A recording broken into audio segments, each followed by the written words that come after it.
महाराष्ट्र की सियासत में नितिन गडकरी की एंट्री हो गई है।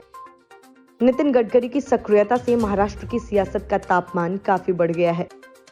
वजह यह कि एक तरफ शिवसेना, कांग्रेस और एनसीपी के बीच की दरार काफी चौड़ी हो गई है, तो दूसरी तरफ राज ठाकरे के तेवरों ने उद्धव ठाकरे सरकार के लिए खतरे की घंटी बजा दी है।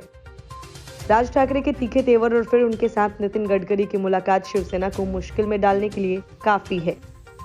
लेकिन मामला इतना ही नहीं है। इस सियासी गहमागहमी के बीच बीजेपी ने यह दावा कर दिया है कि उसके संपर्क में 25 विधायक हैं। महाराष्ट्र में जारी लाउड स्पीकर विवाद के बीच देर रात महाराष्ट्र नवनिर्माण सेना के प्रमुख राज ठाकरे ने केंद्रीय मंत्री नितिन गडकरी से मुलाकात की। इस मुलाकात के बाद एक बार फिर राज्य के भाजपा के करीब आने की चर्चा शुरू हो गई है। हालांकि गडकरी ने इसे सिर्फ एक पारिवारिक मुलाकात करार दिया है। राज के साथ उनकी पत्नी शर्मिला ठाकरे भी मौजूद थी। इस मुलाकात पर मनसे की कोई प्रतिक्रिया सामने नहीं आई है। मुलाकात के बाद केंद्रीय मंत्री गडकरी ने मनसे प्रमुख के परिवार के साथ अपने पुराने संबंधों की ओर इशारा करते हुए कहा कि वह उनके निमंत्रण पर उनके घर आए थे। गडकरी ने कहा कि यह एक राजनीतिक बैठक नहीं थी। राज ठाकरे और उनके परिवार के सदस्यों के साथ 30 साल से मेरे अच्छे संबंध है। मैं उनका नया घर देखने और उनकी मां का हाल जानने आया था।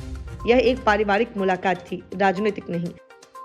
दरअसल यह मुलाकात तब हुई है जब बैठक के एक दिन पहले ही राज ठाकरे ने महाराष्ट्र सरकार से मस्जिदों से लाउडस्पीकर हटाने को कहा और ऐसा नहीं करने पर मनसे कार्यकर्ताओं से मस्जिदों के सामने लाउडस्पीकर लगाने और हनुमान चालीसा बजाने की चेतावनी दी थी। ठाकरे ने मुंबई में मनसे की गुड़ी पड़वा रैली में कहा था कि मस्जिदों में लाउडस्पीकर इतनी तेज आवाज में क्यों बजाए जाते हैं। अगर इसे नहीं रोका गया तो मस्जिदों के बाहर स्पीकर पर उससे भी तेज आवाज में हनुमान चालीसा बजाया जाएगा। राज ठाकरे द्वारा मस्जिदों को लाउडस्पीकर का इस्तेमाल नहीं करने की चेतावनी दिए जाने के बाद उनकी पार्टी के कार्यकर्ताओं ने ठाणे जिले के कल्याण कस्बे में पार्टी कार्यालय के सामने लाउडस्पीकर पर हनुमान चालीसा बजाया। Bureau report, news of India.